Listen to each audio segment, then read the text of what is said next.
My name is Michael Coates. I'm a former firefighter, but I'm also a former soldier. And it's the stories from the individuals within this military community that I'm desperate to document. In this episode, we speak about how a physical injury ended up in a suicide attempt. We speak about military service, deployments, and why community is so important. We also talk about psychological recovery and how magic mushrooms changed his outlook. Episode 48, Steve and Japp. This is Declassified.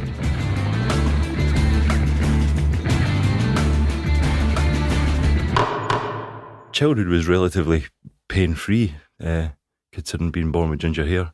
Mum was she was a good mum. She was a proper housewife. She ran a really good house, kept a really clean, tidy, well-maintained house.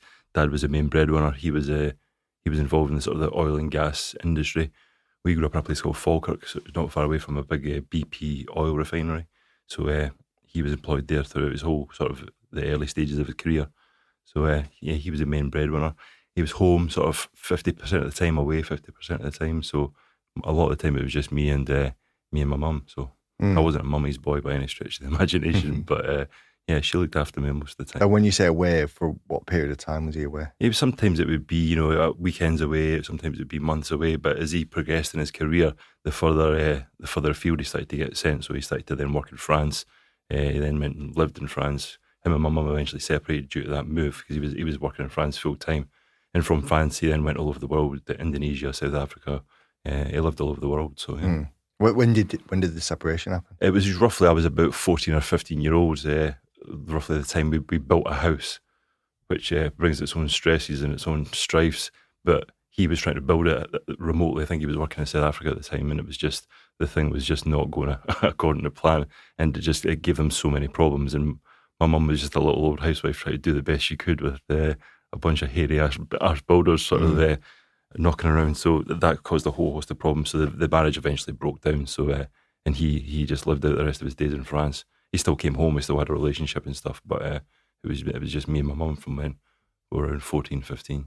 But what was the environment like then up until that point? Was it fractured? Was it a safe environment? No, really safe. I was again, not a mummy's boy, but I was well protected. My dad looked after me as well. He was always there for advice, keep me in line. My mum was always there to sort of mollycoddle me, do all the sort of mummy stuff. But yeah, it wasn't a fractured childhood at all. It was relatively happy. I had a good core of friends. I played sport when I was at school, so I was involved in the rugby team and stuff like that. So I had a good core of friends around me. I wasn't great at that. I wasn't academically, astute to say the least. I just wanted to play rugby. 3:30 was when my day started at school because that's when the bell rang and that's when we could get changed into a rugby kit. So yeah, school academically I wasn't that great, but I didn't really apply myself, if I'm being totally honest. Yeah, I mean, energy can be redirected in different ways. Was it? Was you healthy? Was it a healthy upbringing? Yeah, nutritious. With the food you were eating, with the lifestyle you was leading. Yeah, I mean, I got involved in sport quite early on, so I got quite bitten by the fitness and health aspect of training and playing rugby. So I was well looked after, well fed.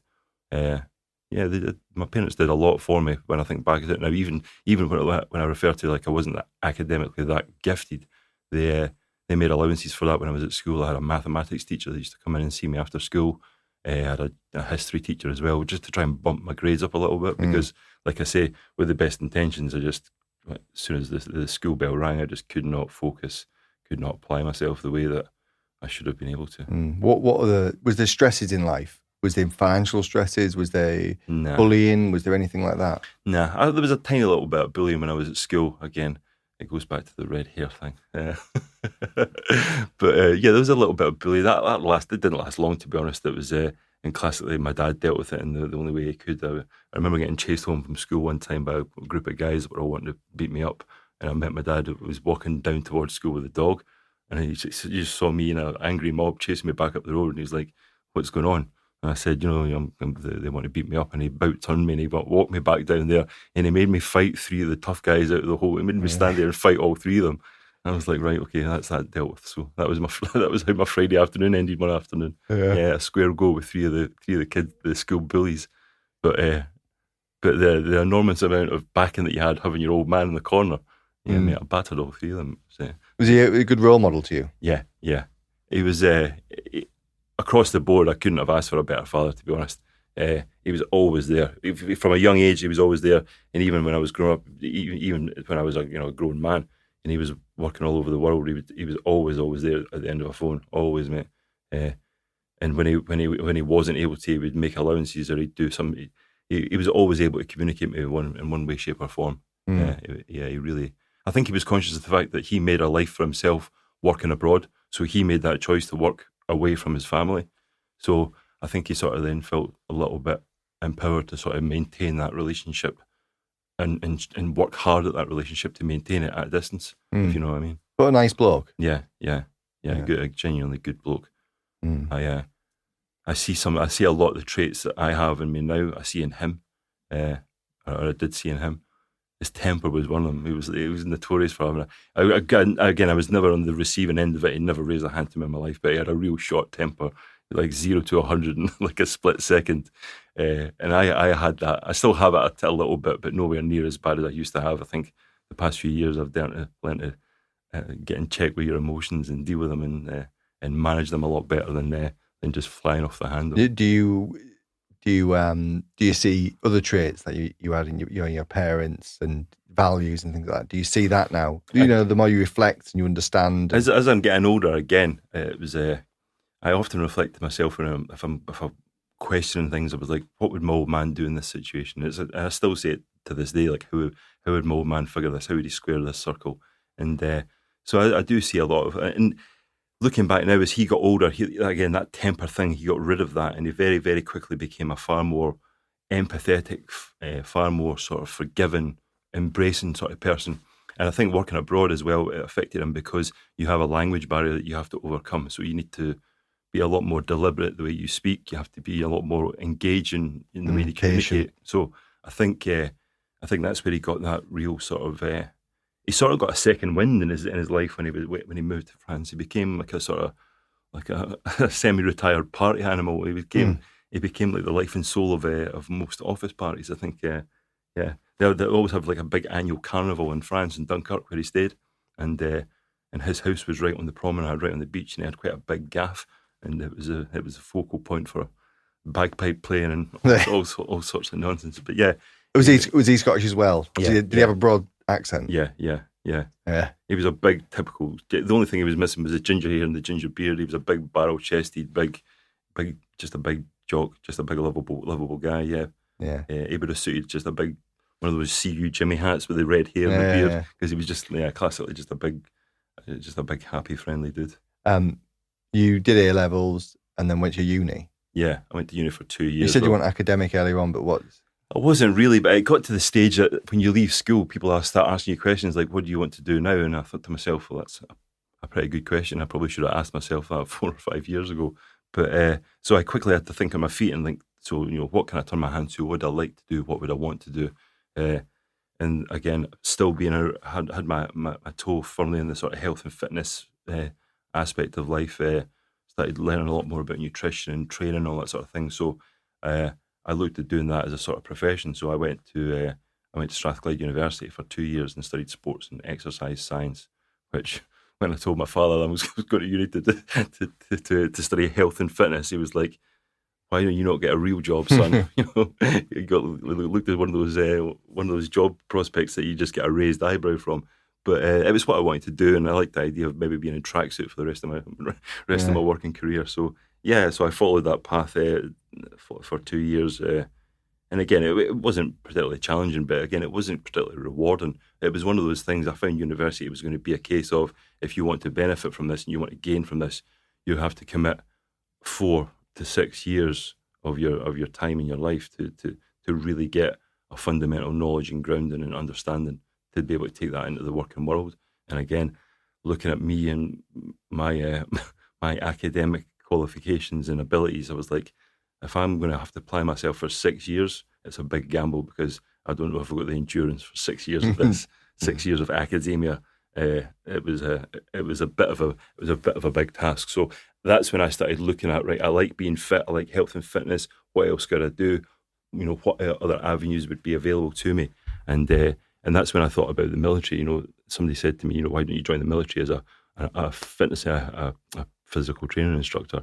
And that sort of set off a little light bulb in the back of my head, thinking that might not be a bad idea. And of course, when I mentioned it to all my friends and peers, they were like, you are never going to figure out the army, because again, I was beginning to develop that little bit of a temper that I got from my dad, and I was a little bit of a hothead.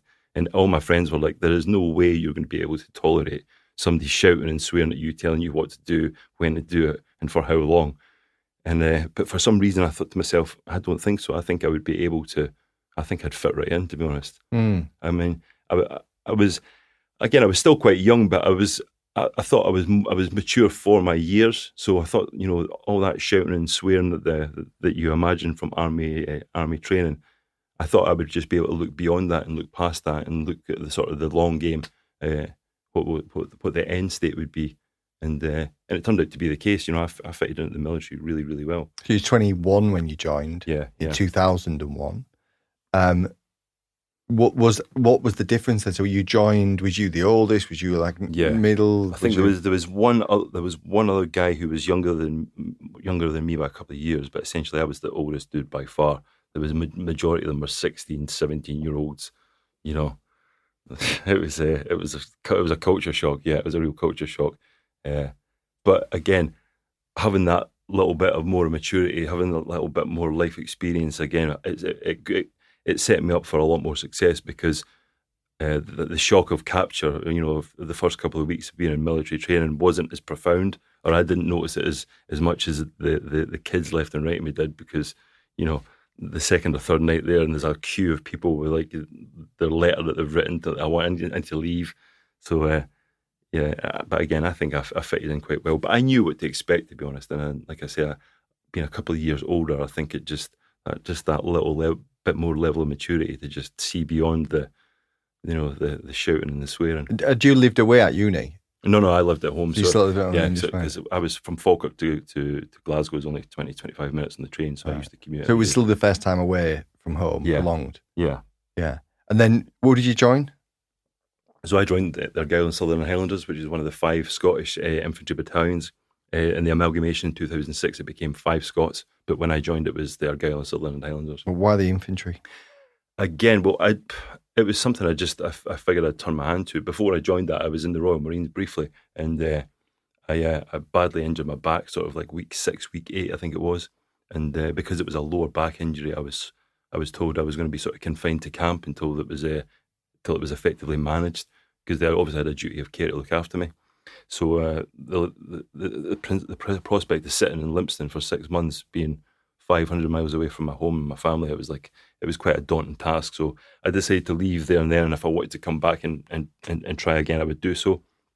I eventually got home, got my back fixed, and then the choice was, do I go back and roll all the way back through Royal Marines selection and do all that stuff again, or do I have a look at the army, because it might be potentially a little bit easier? So I took that avenue.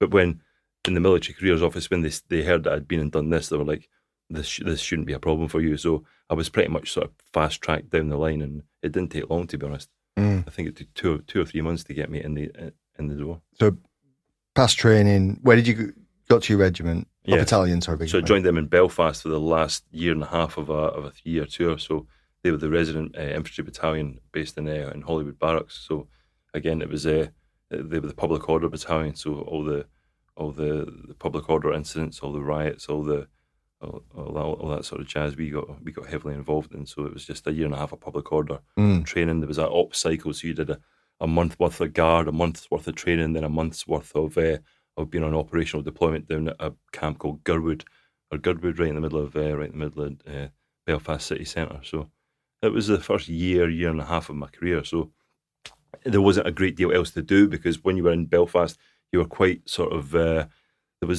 you weren't gated as such, but there was a lot of control measures of where you could go. There was a lot of out of bounds places you had to check out of bounds lists before you would leave camp to find out, if an area that was in bounds was now out of bounds, and so on and so forth.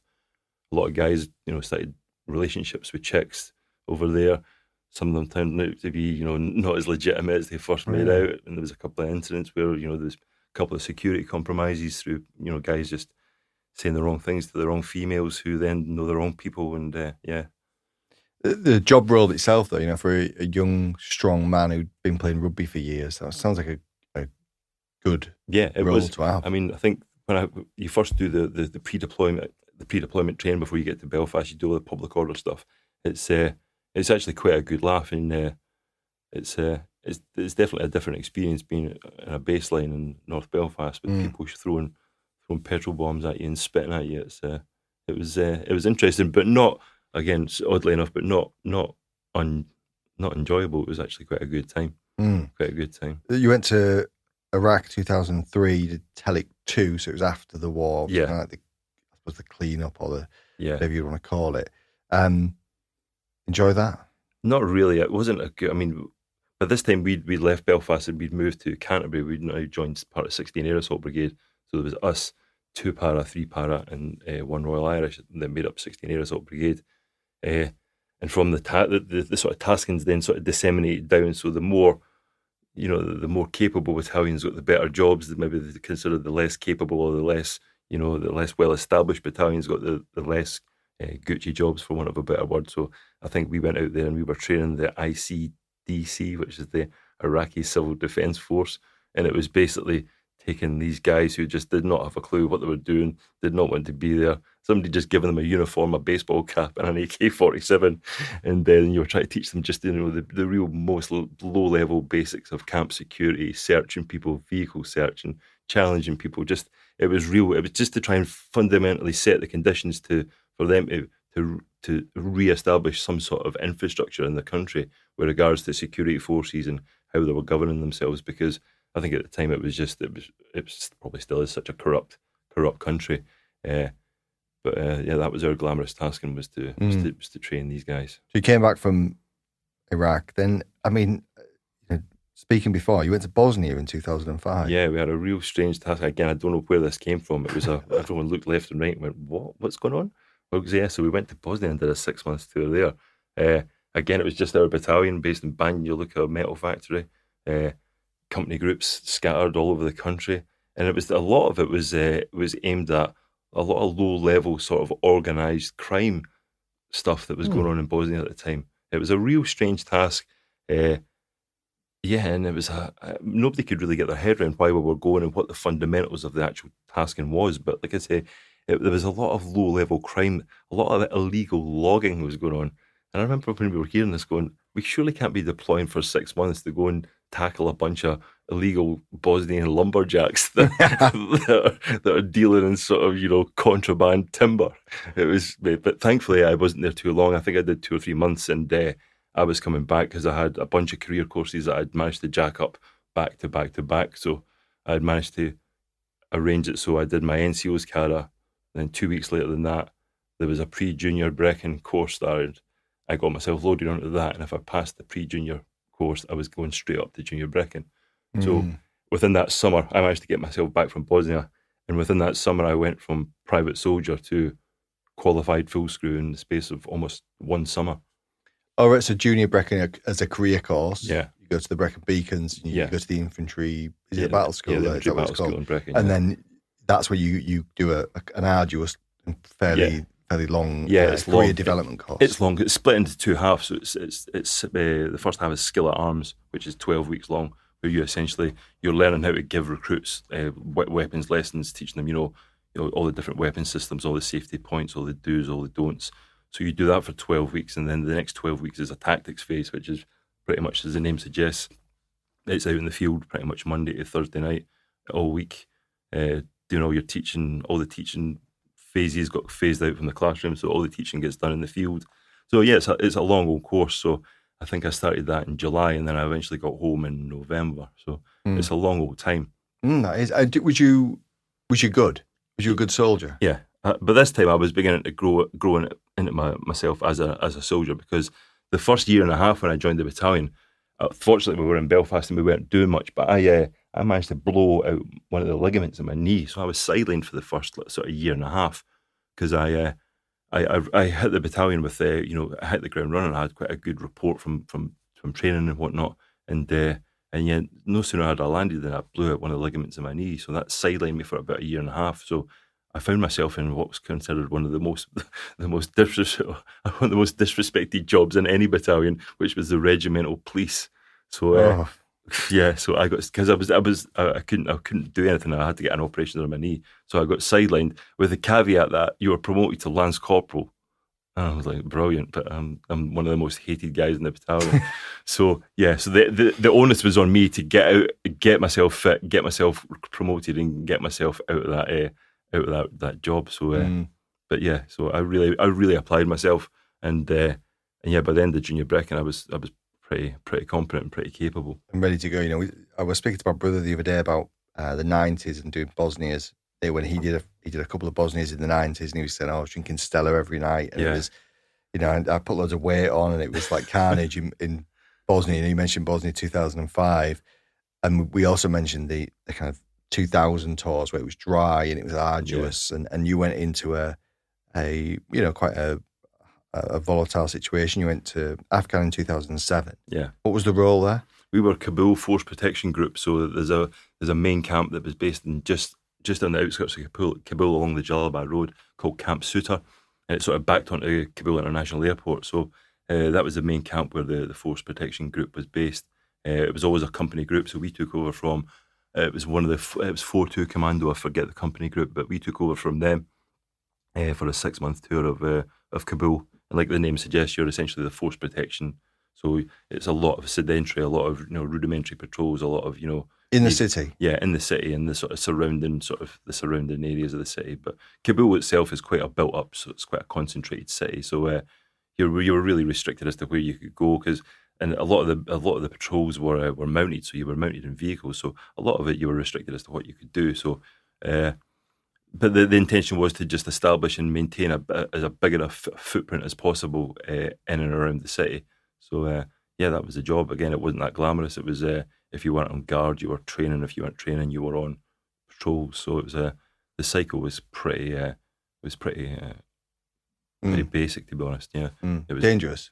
Okay, again. It depends how you look at it. You could look at Kabul and say, you know, it's a heavily populated city. You know, there's a massive demographic, blah blah blah. And you can look at you know, as it is. There's a lot going on under the radar, and I obviously know this from working there privately. You know, later on in life, but there's a lot that goes on under the radar that you don't really notice about. And I think complacency in a place where you're not hearing things go bang every day, complacency can it can be a killer. We found out later on in the tour. We'd had a really quiet tour, but we're about 4 months into it, and we'd had a lot of success with the company commander at the time was doing a lot of hearts and minds stuff. There was a bunch of schools in the area that we were doing, you know, a lot of work with schools, getting building work done in the schools, a lot of infrastructure put in schools, and he was making the headlines, sort of. I say the headlines, but he was quite vocal, and he was in his voice, you know, saying that we're trying to do this, we're trying to do that, we're investing money here. And the irony was that we were out doing the last of what was a resupply run to a high school specifically for girls in the north of the city. We're taking them just a whole bunch of resources, from was it cold weather jackets and clothes to footballs to pens and pencils, you know, basic stuff that you need to establish a school. And I think we just dropped off the last of the run. So we're essentially coming through the centre of the city, coming back down to the Jalalabad Road and heading east out of the city back down towards Camp Suter. And within being on that road, within 5 minutes, we got hit by a suicide bomber, and 2 of the vehicles in our patrol were taken out. And it was and looking back in hindsight, we now know how it happened, and we were being completely and utterly dicked the entire time. We were the partner life, the schools that we were visiting, you know, the way that we were documenting what we were doing, how we were going to try and, you know, give these schools the infrastructure and the what they need to try and establish some sort of, you know, a future for the girls of the area. They cottoned on to the fact that we were doing all these resupply runs, we were doing the same route at the same time, and they set us up. Was it a vehicle or was it an individual? Yeah, a vehicle. So it was a Toyota Hilux, a 4x4, just packed out with explosives. We were going down the Jalalabad Road. I was in I was the second vehicle in. Snatch was the lead vehicle. I was in a Saxon. There was a Snatch behind me, And from a side road, you just saw a Toyota Hilux just pull onto the road, wobbling all over the place, erratic driving. But if you've been to Kabul, you'll know, or any sort of city like that, you'll know that people just get a driving license in a box of cereal, mate. If you're tall enough to reach the pedals, you're tall enough to drive. So erratic driving is not something that would normally raise, a red flag. But he came out of the side street and made an attempt for the first vehicle. He banged into him. That sent sort of the snatch vehicle careering to the left. And as they kind of came together, they separated by the force, but almost like they circled away from each other and then came back together and hit each other. And as they hit, the guy detonated his device and caused a huge explosion. Killed one of the guys that was on top cover. Badly injured the other guy on top cover.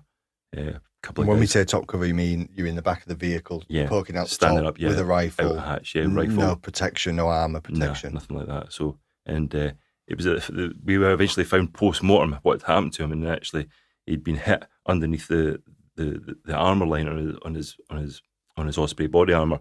We were trying to figure out how it had happened, and because at the time he was leaning out of his top cover hatch in such a way to try and, because he was going to engage the driver of the vehicle, but he had to lean right out of the hatch to get an angle to shoot this guy, and he'd obviously just exposed his body too much, and when the device had detonated, he caught a huge bit of fragment right up the inside of his body armour line, and it almost chopped him in half. And injuries as well? Yeah. There was another guy who was in the top cover with him.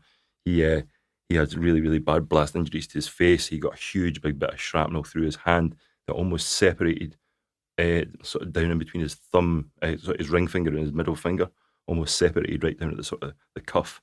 It was a really, really bad hand injury. A couple of guys got sort of just little fragmentation injuries and stuff like that. But yeah. What was the Kazivac? What was it? Again, this was there's certain things that when you look back in your military career, your either your bum clenches tightly or your toes curl. This is a toe curler for me. Was the Kazivac procedure. So again, you can plan and you can rehearse until it goes bang, and everyone's got to react. It's you can never know what's going to happen. So yeah, it was a case of inexperiencedness on the ground, an incident that nobody had ever seen or dealt with before, the shock of it all happening, a very, very, very inexperienced QRF medical QRF unit that came out to conduct the Kazivac. He was dead by the time we got him down from top cover, mate. It was obvious he was totally unresponsive, but it didn't take away from the fact that the people that were coming out to administer the help, administer the Kazivac procedure, it was it was disjointed, to say. That's probably been as respectful as it could be. It was incredibly disjointed. Coming back off that tour, were you married at this point? Yeah. I got married before. Just as I joined the army, I got married. So yeah. At 21-year-old, I got married. I was quite young. And relationship good at this point? Yeah. All still good. Yeah. Yeah. I mean, my missus, her dad was in the army for 22 years, so she was a pad's brat. So she knew the lifestyle. But she's a very headstrong individual woman. So she wasn't a sort of classic pad's wife who, Yeah, not to disrespect pad's wives, no, but no. She wasn't dependent on you. She wanted to make her own career. She wasn't the wife of private or such and such. She was her own individual. So she worked for Canterbury University. She studied when we were in Canterbury. And she worked for the university at the same time. So she was she always has been an incredibly headstrong woman. So she just does her own thing. You came back, so after that tour came back, did a bit of career development, bit of instructing. Yeah. Afghan again Herrick 14 in 2011. Herrick 13, 2011. Pardon, sorry. 13, 2011. And I'm going to ask you two questions. How would the situation changed in regards to threat and the feeling, especially in your situation, from moving from Kabul? And then answer that first, if you would, please. I think the threat from moving from any sort of city out to the more rural elements of Helmand, the threat is so different. The hardest thing to do is to positively identify who's firing at you. I'd argue the fact that anyone, when you're being shot at, to try and find out who it is and where they are is almost impossible. So that the The risk increased. Was it more kinetic? Was it more? Was it more soldiering? Was it more what you expect? Not just a 4-month tour of nothing and then one. Yeah, it was a lot more. But the point I was trying to make is because the rules had changed so much. The rules of engagement, the terms of how you could open fire and what you could do to protect yourself, it changed massively because I wasn't in the early. I didn't do the early helming tours, but there was I know guys that were down there that was like rocks drift. It was shoot first and ask questions later. Whereas now we were, and it was very, very apparent before we even deployed and pre-deployment training just how much emphasis they were putting on positively identifying your target. You have to think before you can shoot and all this sort of thing. And we were. I consciously remember everyone questioning the ability to being able to open fire and protect yourself because there was such an emphasis being put on positively identifying your target, collateral damage, all that sort of thing, hearts and minds.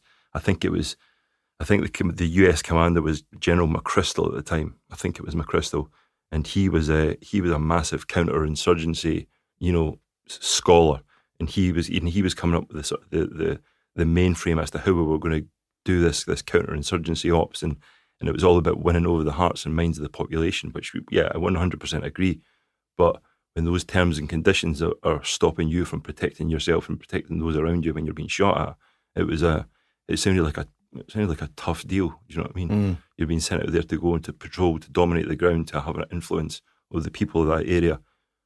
But if somebody shoots at you, you've got to ask 2 or 3 questions and do a tiny little assessment in your head before you can even return one round. And it was, and for me, for experienced soldiers, it was like, I'll be able to make that decision on the ground. But if you're an inexperienced private soldier, this is your first tour of Afghanistan, and you're reluctant to do what you've been trained to do and told to do purely because there's rules and there's regulations, and which I totally understand they have to be there for a number of reasons. But there was a lot of questions being asked. Can I do this? Can I do that? Should I do this?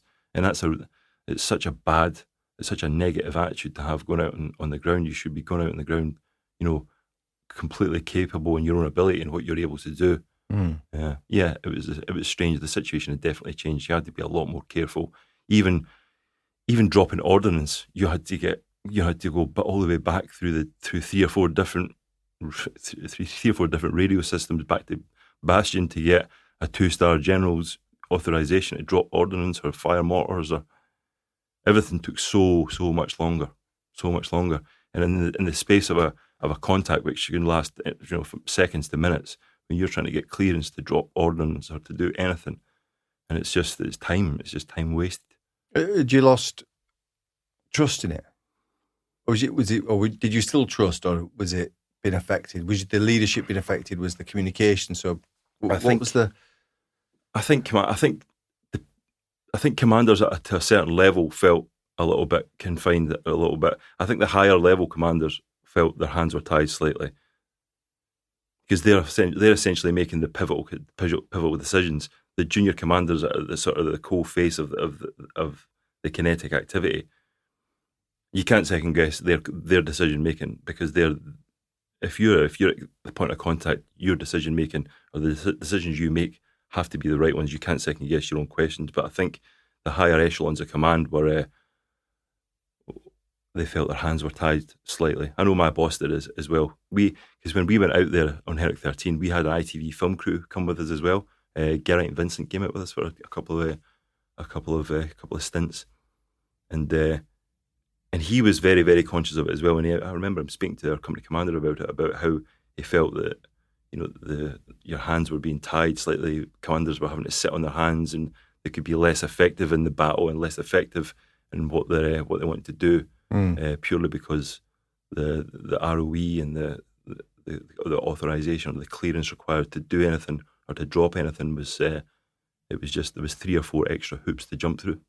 I mean, you were patrolling a lot. The question I was going to ask is how the role had changed, but I'm going to kind of bypass that and say, your role patrolling, but were you getting engaged? Was things happening? Because you mentioned your hands being tied, but was this happening once or twice, or was it happening, day after day? How was it? We had like a safe space around the patrol base that we were in, so we had like a sort of kilometre safe bubble around it.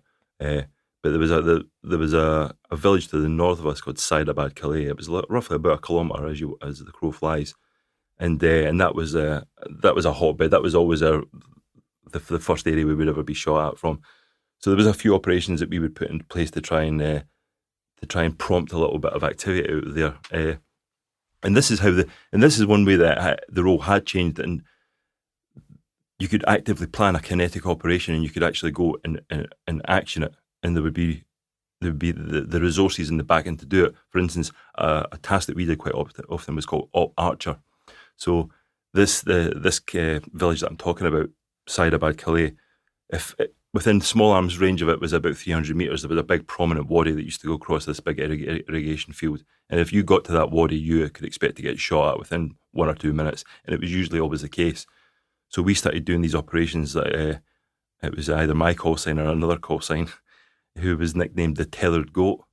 So they'd essentially send us up to this wadi as the Tethered Goat to prompt some sort of kinetic response from the village. It usually always happened. When this is happening, we usually have 1 or 2 other call signs that are on the ground, going flanking left or flanking right around the village itself. At the same time, we've got an Apache up in the overhead, standing off maybe 10 or 15 kilometres, and you've got a JTAC on the ground speaking to him, bringing him onto the targets of all these all the compounds in the village. We had quite success dropping a bunch of ordnance, doing that sort of thing, drawing the fire from the firing points, and then dropping ordnance from a helicopter that was standing way off. Did you enjoy it, Afghan? Yeah, great fun, mate. It really, really was. Again, a couple of squeaky bum moments, but I think everyone's probably got a couple of those. Less toe curling, more squeaky bum. Yeah, less toe curling, some definite squeaky bum moments, definitely. As a battalion and as the group you were with, was you slick? Were you systemised? Did you have procedures? Was it? We got better. I think as we joined 16 Air Assault Brigade, we had to grow into our skin, because we were working alongside units that had real belief in themselves and real ethos that we didn't have. Parachute Regiment are great for it, mate. You know, their own self-belief and their own ethos. It's what fuels it. It's what fuels them. We didn't have that in the first instance. I think as the Afghan campaign began to grow, I think if you were a soldier across the board, you had to sort of grow into your skin, and you had to consider yourself a professional at doing what you do. And I know I certainly did, and a lot of the guys took their job really, really seriously. So the emphasis was on everyone to be as slick and as smooth as possible, to train again, to make sure that you were well drilled and well versed. And it became like people took pride in their ability to be a good, smooth operator, rather than, the guy that's just always in shit state, because everyone knows them, because we've all seen them and we've all got them. So, but you were thriving, you enjoyed it. You came back from Afghan, you did another big career course that you excelled at, and you got distinction with it. Yeah, senior Brecken. But why did you sign off? I think me and a bunch of guys in my sort of demographic were looking left and right and going, the Afghan campaign is definitely closing down. I mean, Herrick 13, I think, was the last sort of 13 and 14 were the last sort of kinetic tours. After that, it's really started to drop off. So personally, I was thinking to myself, well, what am I going to do? What's the next 3 or 4 years going to look like for me? As a platoon sergeant, what am I going to do? I'm going to stay here. Didn't want to go back to the depot and instruct recruits as a platoon sergeant. I definitely didn't want to do that, because that's just a bigger headache than being a section commander as an instructor. The battalion was going back heavily onto a training cycle. There was talk of our battalion being disbanded as well, because the defence cuts came around. One of the Scottish battalion was going to go, and it was rumoured it was going to be us, because we were part of 16 Air Assault Brigade, which had a bigger price tag attached to it than the other operational commitments of the other Scottish battalions.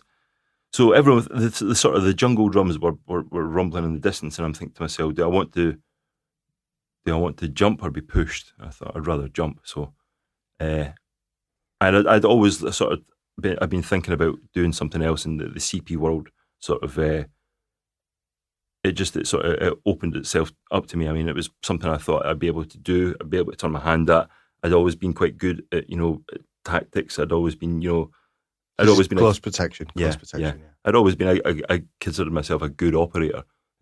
and I think there was no reason I couldn't take those skills and transfer them across to Civvy Street. So, yeah, much to the disapproval of my commanding officer, the same day that I got a distinction on senior Brecon was the same day I terminated my term of service with the British Army. So that didn't go down too well, and I was made to suffer the consequences for the next 9 months until I got out. But I took the resettlement money that the military offer you and put it to good use. I went and did the G4S Secure Solutions Close Protection course, which is run up at Hereford by a bunch of ex-Hereford guys.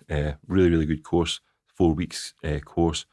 Ran really well, ran really professionally, ran by guys that have got, huge subject matter knowledge, done, VIP protection, royal protection. So gave a real good grounding of what the job was. And it was a bonus because the G4S Secure Solutions, you got a job interview at the end of the course. So that was maybe probably the price tag that was attached to the course was so big. It was an expensive course, but the caveat was you got a job interview at the end of it. So yeah, me and another guy did really well on the course. We both got a distinction on it. So we both got sort of winked at the end of the course and said, just be on standby. So you did 4 years, or pretty much 4 years, doing close protection, back to Afghan, coming various stints away, different weeks, months away, coming back. Yeah, it was a pretty organised life, to be honest. That was one good thing about it. You were set on a cycle. You did 9 weeks in country, and then you did 3 weeks back at home. So you could plan ahead, months or years in advance because you knew roughly where you were going to be on that cycle. So. And stable, family life still stable. Yeah. Really wife stable. still, everything's good. Everything's good, yeah. Tell me about the car accident in 2016. Something completely and utterly, not even a massive incident, but again, driving B6 armoured vehicles, there's a lot of weight behind these things. And again, people in Kabul, they have no sense or no understanding or no knowledge of how to drive and where to drive and what's right and what's wrong. Again, if you can reach the pedals of a car, you're old enough to drive. So, the road system, the road network it doesn't lend itself to, safe driving. So, we got hit up, we got primed in a bad car accident. Me and another guy got pretty badly twisted up.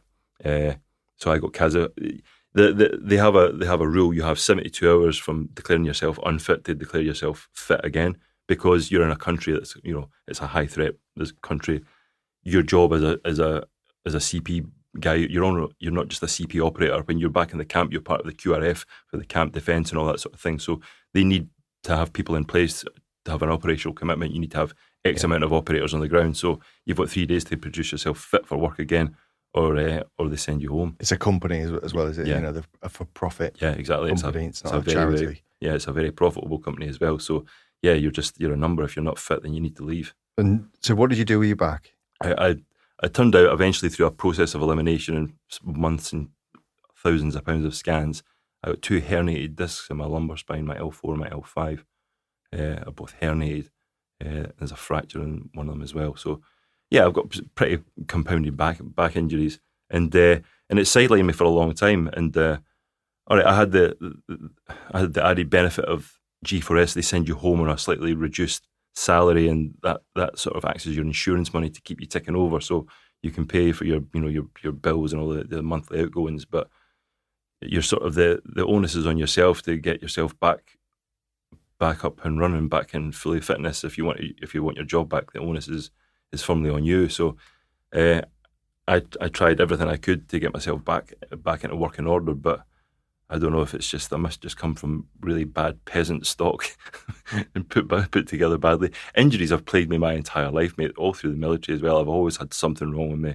I have to come off selection courses because this knees went, and this is, I must just come from. But and this was different though, because you were at home, not employed as such. You were part of the team anymore. No. The purpose was to get fit again, but it was taking time. Yeah. And so were you in London? Yeah. House? Well, yeah. So you was in your house in London. Yeah. Was your wife working? Yeah. She's working away. So what was you doing day to day? Day to day again, I was getting up. I was doing stretching. I was taking myself to the gym. I was trying to keep myself. I found I had to get out of the house and put myself in the gym setting was the best place to do it, because at least I felt like I was physically I was in the right place to do what I needed to do to get my body better. Being in the gym, mentally, I felt like it was the right place to be. Good to environment. Try and, yeah. But again, there's only so much rehab you can do it yourself of a day, every day. So a lot of that time I was going back to the house. I was spending a lot of time sitting in the house on my own, a lot of time thinking about what if this doesn't get better? What if I can't do this? I found myself getting into a real negative way of thinking really quickly. Instead of going, right, how can I fix this? I'm just like, right, how am I going to be able to live with this problem, this affliction? So, and again, looking back, and I can see how it happened quite quickly. I got myself into a real negative headspace of always thinking along the negative lines of what I'm not going to be able to do, rather than what I might still be able to do. And that started to really get a grip of me quite considerably. So I think. Your physical health was damaged, your mental health was deteriorating. Yeah. Because of the physical impact. Yeah. But also, sorry, I'm not going to put words into your mouth, but did you feel that you were contributing? No, that was one thing. I'd lost that sense of belongingness that I didn't realize I needed. But on the flip side, I did really need that camaraderie. Just having a good group of people beside you that that you can trust, you can believe in, you can rely on. I didn't have any of that, and what I found that I was consciously doing is I was pushing people away as well. There was people that were trying to maintain a relationship, trying to find out how are things going. Can we do anything from where we're at? Can we help you? And I was just pushing people away, going, "Nah, I'm fine. I'm figuring it out myself." Because I don't really know why, but I just felt like it was my own problem. I had to deal with it, and yes, instead of encouraging help from those that wanted to help me, I was actually just pushing them away. Sorry, I mean, you may have just said, was that getting worse? Yeah.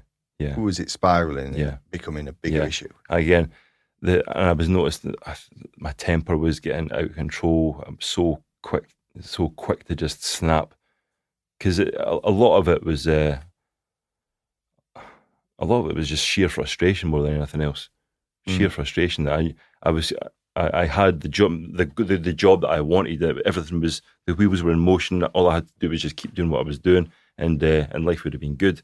And the frustration of having that just pulled out from underneath your feet in such a non-event as well, just a bump in a car. In the way it had a snowball effect, like a deck of cards. It just like a house of cards. Everything just started to come down. Did you have good people around you? I know you just mentioned there, was the friends nearby, or was you part of a group? You went to the gym, was it a solo effort? A lot of it was. The gym thing with me was always a solo effort. I was never a training buddy. I was never come and spot me, bro. I was never one of those guys. I was always leave me alone, headphones in, don't talk to me. And again, being down in London, having left the military, I'd sort of left all my military friends behind. So the only way I was staying in touch with them is through social media or Facebook. Again, all my other friends were in Kabul, or they were in Iraq working at the embassies. So I had nobody around me, because we just prior to me getting sent home from Kabul, we'd moved house from Canterbury to Dartford, where we stay just now. So we'd moved to a brand new area, which was going to benefit my wife for her work. But the downside of that is I knew absolutely no one in Dartford. I moved to a completely new place and didn't have any connections there whatsoever.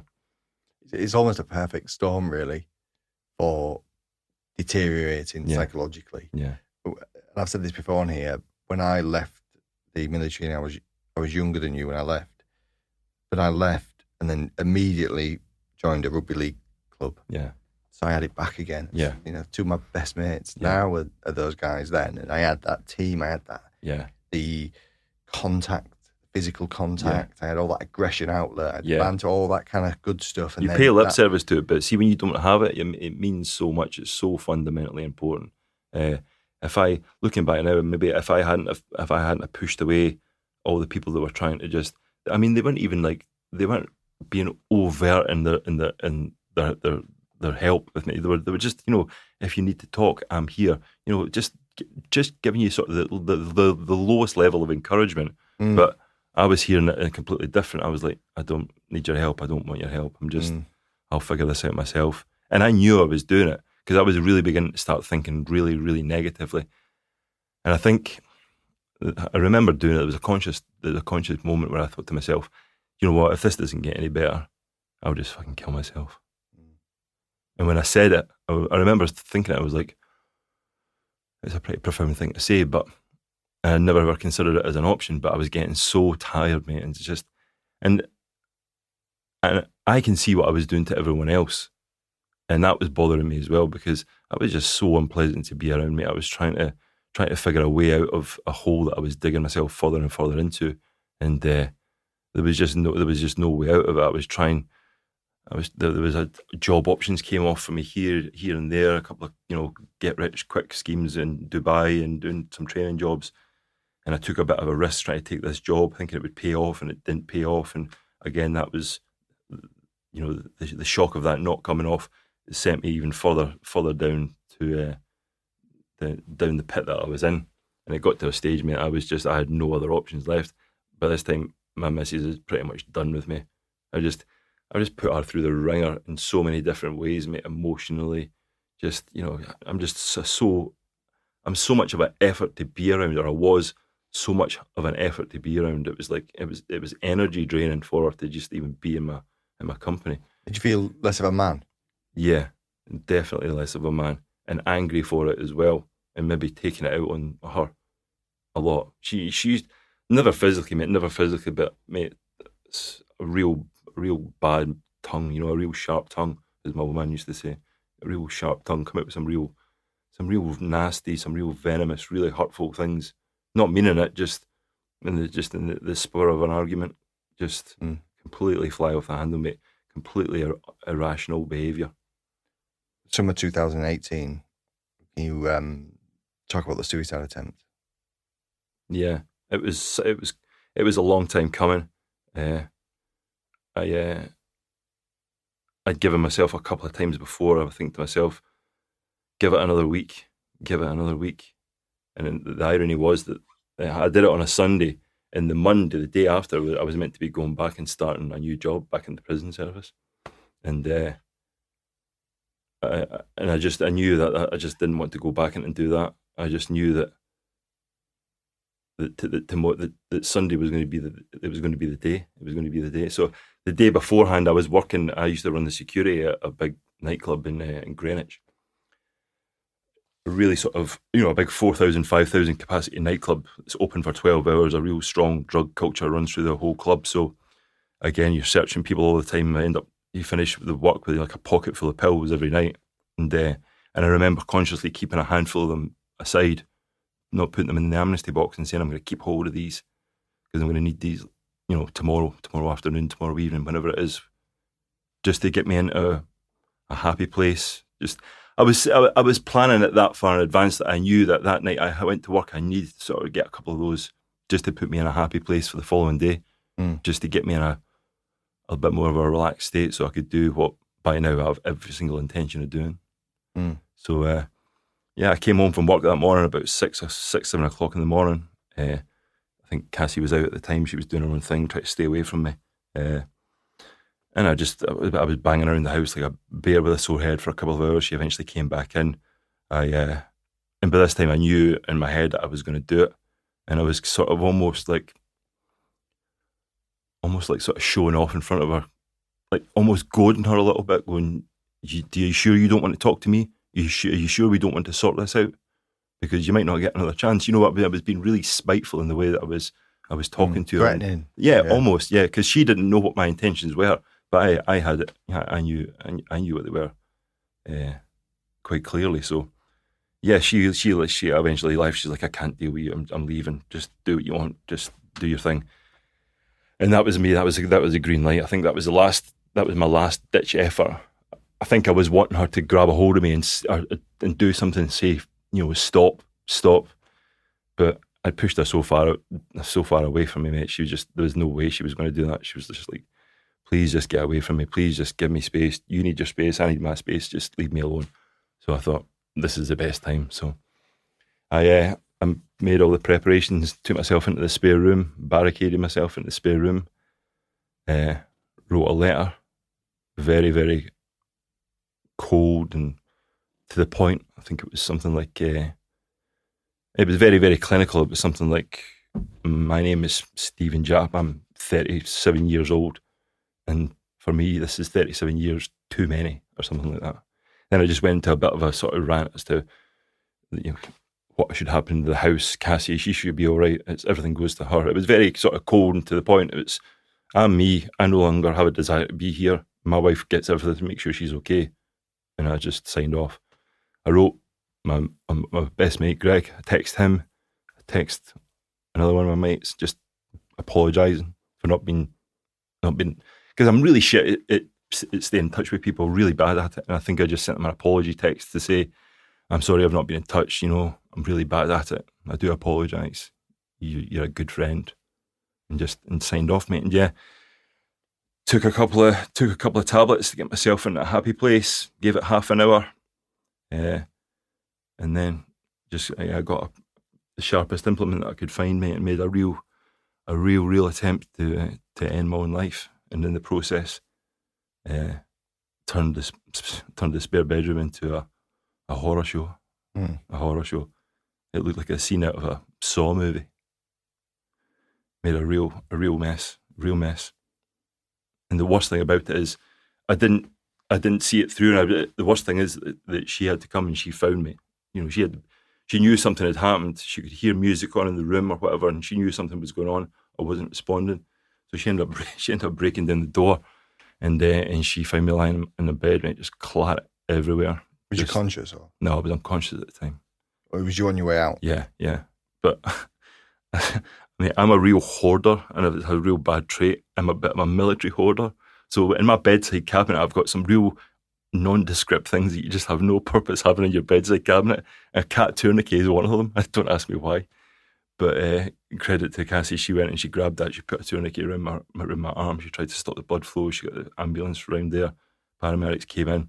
I remember regaining consciousness though, halfway in between her finding me and the paramedics arriving. So they were on their way. I remember my blood pressure must have spiked, and I remember waking back up and conscious of the fact that I was still awake, conscious of the fact that my wrist was now wide open, conscious of the fact that I'd failed in what my intentions were. And this is when I knew that I'd got past the point of no return, because I just picked up the knife that was still sitting on I just picked up the implement, and it was on the floor, and I just kept going. I just kept going. Awake, conscious.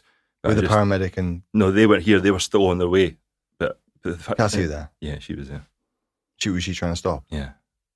I was still trying to go, because I was like, I'm still here. This is not part of the plan. So, yeah, but eventually I lost consciousness again. And then I woke back up. And this is what I remember consciously saying to myself, mate, you have lost your mind. Because I remember waking up, and I don't know if I was trying to communicate or if I was trying to talk, but the noise that was coming out of my body was like, it was a noise I'd never made before. It was like a really sort of high pitch whimpering and wailing, like I was trying to get words out, but they weren't coming out. They were just coming out as this really strange noise. And I remember thinking to myself, mate, you have lost your mind. You have really lost your mind. Yeah, it was a strange experience, in and out of consciousness 2 or 3 times. The paramedics got there. They obviously stabilised me. They got me stabilised. I would remember being conscious that they were wheeling me out of my apartment. I remember looking at Cassie. She's just crying her eyes out, mate, blood all over her. Just like, yeah. So they blue lighted me to St Thomas Hospital, which took maybe 20-25 minutes. And as I got there was 3 people waiting for me in casualty from the crisis mental health team. They'd obviously told them the severity of the incident, and it apparently warranted a response from like the top psychiatrist in Southeast England. So he got pulled out of his Sunday dinner and told to attend St Thomas Hospital. So yeah, this team of 3 people were here, and they sort of guided me through the hospital booking in procedure, and I think they were there just to they guide me through the whole thing. So was you, beg your pardon, so was you conscious now? Yeah. They weren't giving you transfusions and... No, that came later. They managed to Right. They managed to stabilise me. They got me into St Thomas. I remember being awake for this. They they introduced me to themselves. We're the mental health crisis team. We're going to now, we're going to be here for you. You're going to go into surgery. When you come out of surgery, we'll be here. There was a real sort of, they were there to put like a big blanket around you and just say, don't worry, we're here. You're in the right place. You're in the safe place, and just give you all that reassurance that I suppose people need. Were you happy about that? I can't even remember. I think I was surprised more than anything else. I was like, how do you people know that I'm here? I was impressed more than anything else that from point of wounding an hour and a half ago, there's now 3 people standing here telling me that I'm going to be okay. I wasn't expecting it, to be honest. I was quite shocked. And I didn't see them again for like another 2 or 3 days because, like I say, I went straight into surgery, and I was in and out of surgery this was Sunday night, and I didn't come out of surgery full time and go back up into the ward until Thursday. So I spent 4 days in theatre, in and out of theatre. 3 blood transfusions, 3 surgeries. Yeah. When you're in this process, we won't talk about the psychological impact right now. We won't talk about the impact on anyone else. But the physical side of things, you'd really messed your hand up. Yeah. The aftermath, let's go to the psychological. You'd agreed, and everyone had agreed you were then sectioned for a month. Yeah. Where you'd had supervision, and I suppose you're right. Is that right? Yeah. I mean, essentially they remove your sort of decision-making capabilities, and they leave the majority of the decisions in the hands of the medical staff that are looking after your welfare. So, yeah, there was 2 ways that we're going to do it. They were going to section me on the actual mental health wing, which the picture was painted to me, and it sounded like, I just had a vision of One Flew Over the Cuckoo's Nest with Jack Nicholson in it. I thought that didn't seem like the most conducive environment for recovery from this. So they met me halfway. They said, you can do it in your room, but you're going to have a mental health nurse dedicated to you. If 24-hour shift, you can't go anywhere without them. They have to come everywhere with you. So I agreed to that, which on face value I didn't think was going to be a big deal, but further down the line, as you're coming to and the dust is clearing and you've got somebody that's always there, and sometimes they've not got the best intentions. They just want to get their job done and get home. And yeah, it was having somebody there constantly 24/7 is it sounds quite reassuring at one point in time. And at one point in time, that would have probably been quite a nice thing for me to hear, that there was going to be somebody there with me all the time. But as I started to get a little bit better and the dust began to clear, I was like, I need a little bit of space. You need to let me breathe a little bit. And they're looking at you on face value like, we know what you tried to do 30 days ago. We don't trust you further than we can throw you, mate. Because they must see that so often. People telling them one thing to try and reassure them that they're okay, everything's okay. But on the flip side, it's you don't recover that quick from a fall that great. And let's just talk about recovery. I mean, your story could be a 3-hour podcast, right? So let's move it a little bit. The aftermath. No, let's talk about the longer term recovery. I suppose like the next couple of years. What you was on medication. Yeah. You would become disabled. Yeah. Because of your hand. Yeah. I mean, very limited movement now in. Yeah. I mean, it really is. I mean, everything. I mean, if you look at your wrist and you look at all the structures that's in there, there's a key bunch of components going on in there, and I compromised pretty much everything that was in there. So, yeah, the function that I have now is next to nothing. It's essentially my hand is a fist. Everything was cut, so everything was severed, so everything's shorter. So, yeah, there's not a great deal of a function in it. A mutual friend of ours, though, is now. We'll get on to that in a sec. Psychologically, the recovery. Mm-hmm. Did you go? And let's try and summarise it as much as we can. Did you go through formal therapy? Yeah, when I left, it's a handover procedure. So when you leave, I left St Thomas. I got handed over to the local mental health team in my area, who then did a daily visits to the house for the first 2 weeks. They then do a risk assessment on you to see how you are. If they deem you're suitable to be handed over to the next sort of step down in severity, so you go from the regional mental health team, you go to the local mental health team, and they sort of step you down in order of how severe or what your needs and what your wants are. So they meet your needs with the requirement of the sort of that level of response. But again, I was going through the motions and just telling these people, yeah, I'm good. Because what they were doing for me essentially wasn't doing anything. They were there as a point of contact. I had to go down and see them once a week. And when I came out of hospital, I thought, well, these are going to be the people that help me. These people, they're going to dedicate their time to get me through this, to figure out why this has happened, what was the reasons for it, how do I then move forward from it. But actually what they were doing is they were just holding a plaster on a gash, and with no intention of really making it stick or really stopping the blood flow. It was just, you can see the people that are trying to do their best for you, but they know that this is just a short-term fix, because in order for you to get any long-term established mental health treatment, you're going to wait between 6 and 12 months to get seen, just for one consultation, to then review your case to see what sort of treatment would be suitable for you. I think one of the big factors which shocked me, but then didn't shock me, was the fact that they'd pinned PTSD on you, when to you it was quite obviously not. Yeah, I mean the early stages, the first week of doing the one-to-one work with a psychiatrist in my room, they do a full rewind back to your childhood, and then they start sort of walking forward in slow time, trying to pick up things that they can hang a tag on. So, you know, it was very, very easy for them to say, oh, you were ex-military, oh, you've been in Afghanistan and Iraq and all these places, oh, you've been a close protection operator in Afghanistan. You've clearly seen a lot of, you've been in a lot of situations. You clearly have PTSD. It's the most logical answer.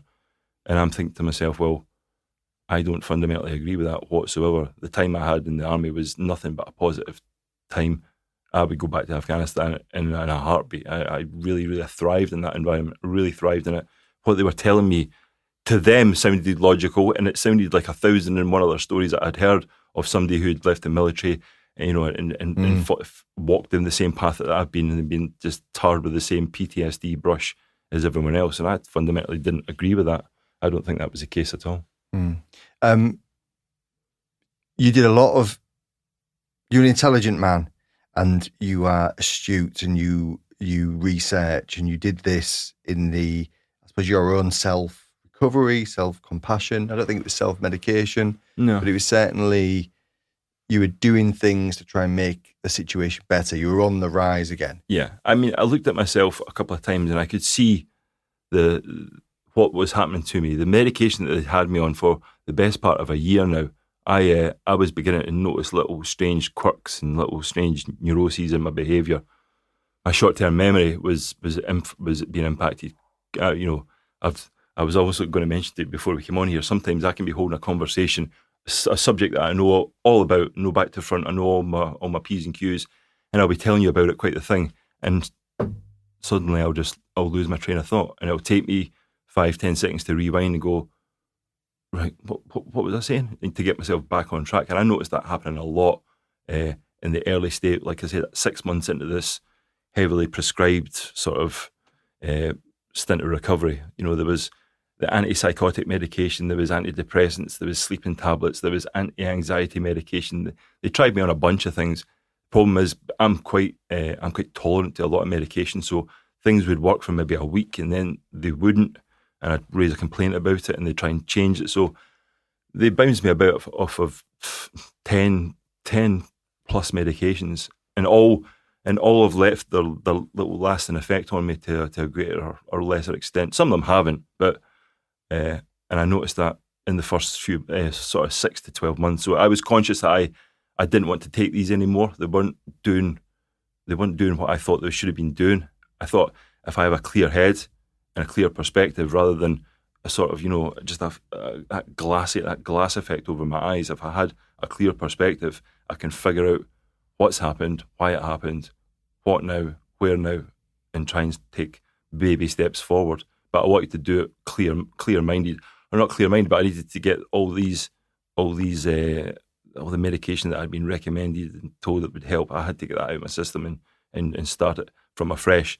And if it meant that coming off the medication made me feel worse, then so be it. That was something I was warned about. You come off all these little things that you've been reliant on for the best part of a year, your body's going to have a negative reaction. And to be honest, I was happy to endure it, regardless what the side effects were, because the side effects that I was seeing from them, it wasn't positive by any stretch of the imagination. Why did you seek psilocybin? Why did you seek magic mushrooms? It was, again, I did, like you said, I did my own research. I had to try and figure out what's happened to me. Why has this happened to me? Could I have stopped it? And try and just figure out a way of managing what I was feeling on a day-to-day basis. Now, this has left a lasting effect on me, and it does every day. And I've had to quickly try and figure out sort of a lot of coping strategies, a lot of coping mechanisms that I have to use on a daily basis, because the problem I have now is still huge frustration, and it's frustration more at the fact that I'm disabled off my own fruition. Do you know what I mean? I did this to myself. It causes me problems 20, 30, 40 times a day. And every time I have to breathe through it, I have to deal with it, I have to rely on an incredible sense of patience that I now have, which I never used to have before. And I found that when I was reading about what psilocybin could do, the benefits of it, and I had to give it a try. And I'd listened to a couple of different people do a couple of different lectures about it and what the benefits of it and stuff like that. And through a sort of accident, I got talking to somebody who went, actually, I know somebody who is a mycologist who is, his lifelong study has been about, mycology. So we did a few inquiries, and I ended up getting my hands on some, and obviously did a bunch of research, spoke to this guy extensively, told him what had happened, and he recommended them. He says, "You're the perfect candidate." He says, I've dealt with so many different people that have came through. A lot of them are ex-military guys, not quite had the same experience that you have, but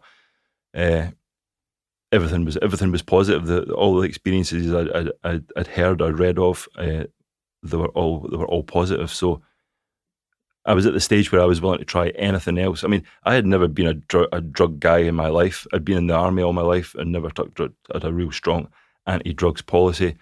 Leaving the military to go into the close protection world, we were heavily drug tested every time we came back from leave. So drugs were never something that played a part in my life. And if I'm being really honest, if you'd asked me about it 3 or 4 years ago, I would have went, druggy, smoking that, taking that. I have a real sort of, not a real opinion on it, but just have that sort of negative connotation attached to it. Like, what are you doing that for? Get a grip of yourself. Class A fungus. Yeah, exactly. But I knew anything had to be better than the medication that I'd been taking. So, like I said, the first time I took them was in my house, a really nice sunny summer day. Had a real good experience. What does it do to your brain? I've explained it to a lot of people. I find the requirement hits me every 2 or 3 months, and I liken it to when your brain, everyone has a lot going on in their life, and you've always got a lot in the back of your head, and sometimes I feel that I can really lose focus because I've got a lot of stuff flying around my head.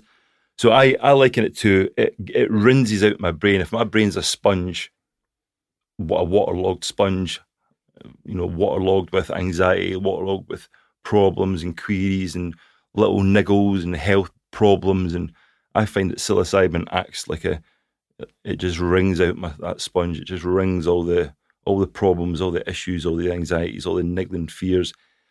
It wrings them out, or if it doesn't wring them out, it highlights them in such a fashion that you can see with real clear perspective, the order of precedence of what you're worrying about.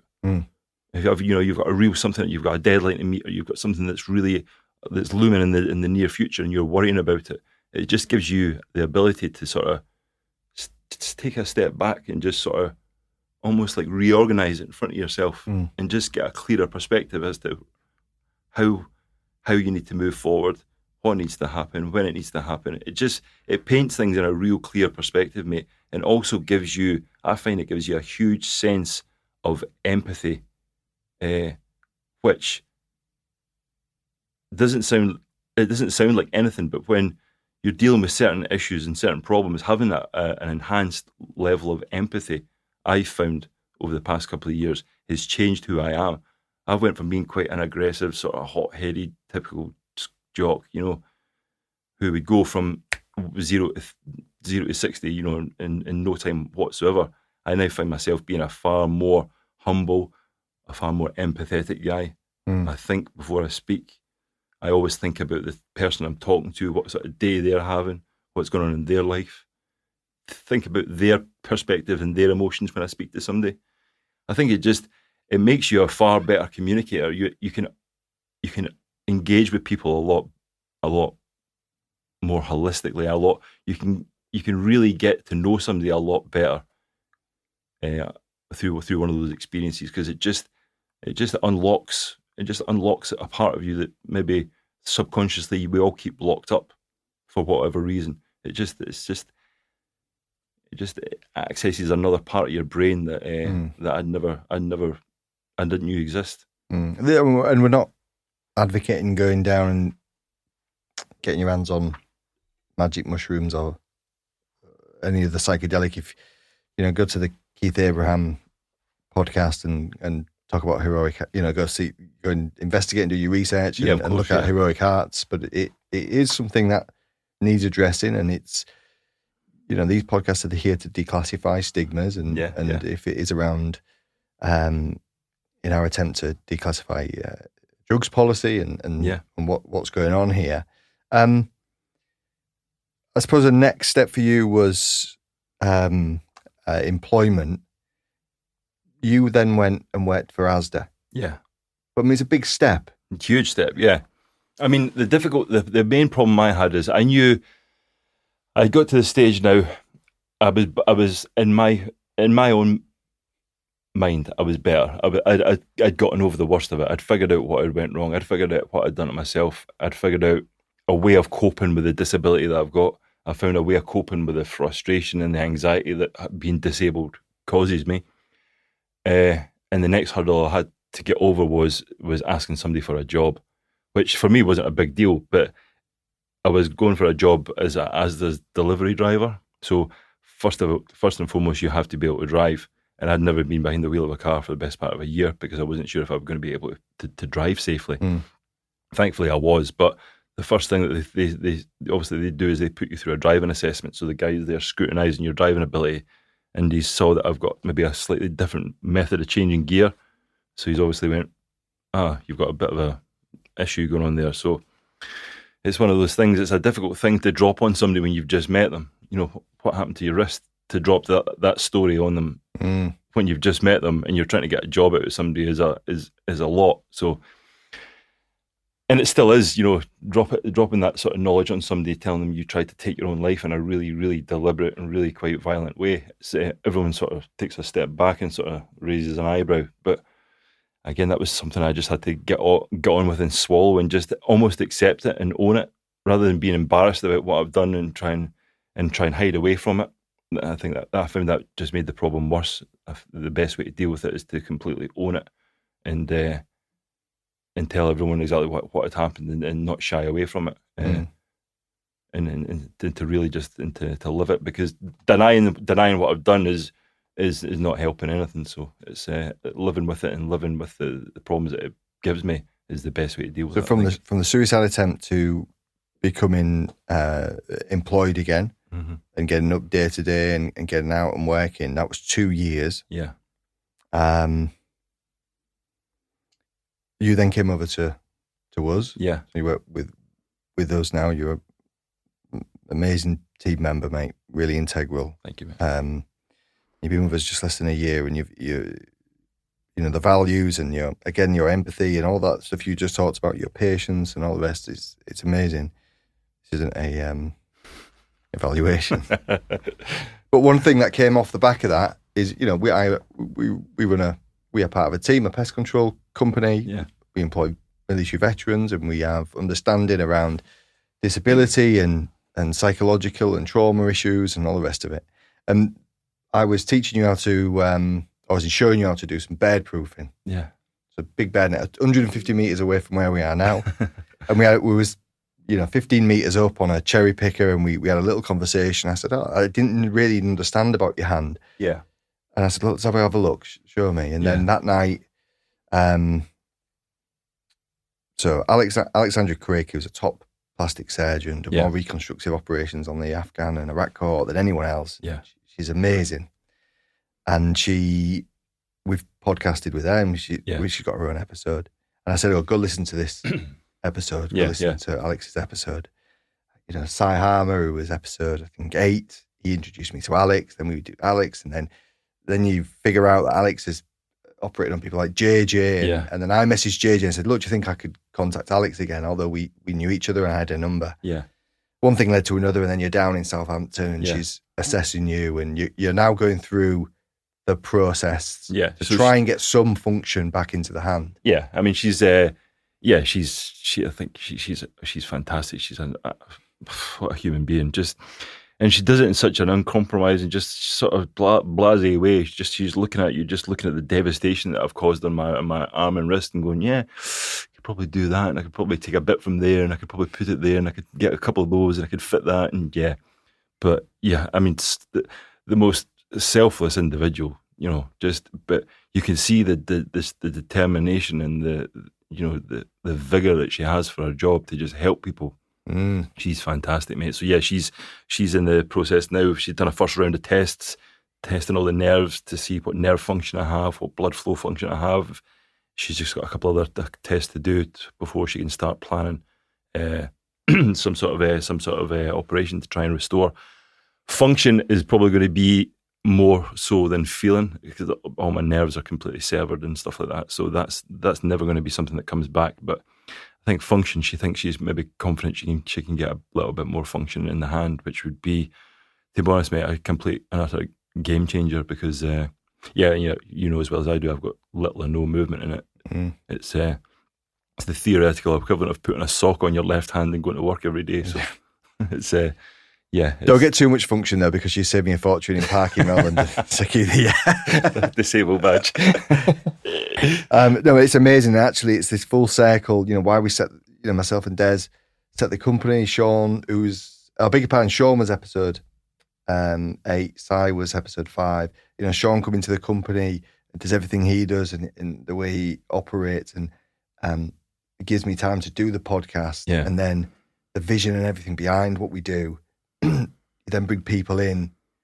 It's not an issue, and you understand, and it's kind of a message to an employer, really. Just understand and show empathy, and you're going to get good people, and you're going to build a good team. And we don't get things right all the time, but you know, this is something, that introduction could. I really hope it does give you that function back. What's, just to kind of end in a sec, what's your relationship with your mental health like now? I think we're in a pretty good place, especially the last year. I think coming on board and starting a new job at Combat is projecting me back into that sort of team, having good people around me, people that I know that I can trust, people that I know that I can rely on. If I have a problem, I can phone them. Having that team spirit around me is fundamental. There's issues with me every day, mate, and it's going to be the case for the rest of my life. Again, they're not really possessing really overpowering negative, you know, really dark thoughts. It's just I deal with daily frustration purely because, you know, through my own intentions, I'm pretty disabled now. So, but again, coming from somebody who was a very, very bad-tempered, very hot-headed person, I've now got patience that I never thought was possible. My wife said the same thing. I was just one of the most impatient men she's ever met. But I've now, through necessity more than anything else, I've just developed a real calm demeanour, a lot more methodical in how I approach things, a lot more calm and empathetic. And again, I think that comes back to the experiences I've had with psilocybin.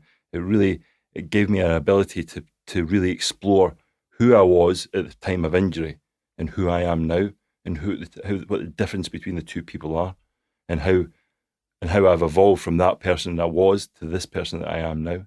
And I'm saying that they definitely helped me develop the way that I think and the way that I act and the way that I interact with other people.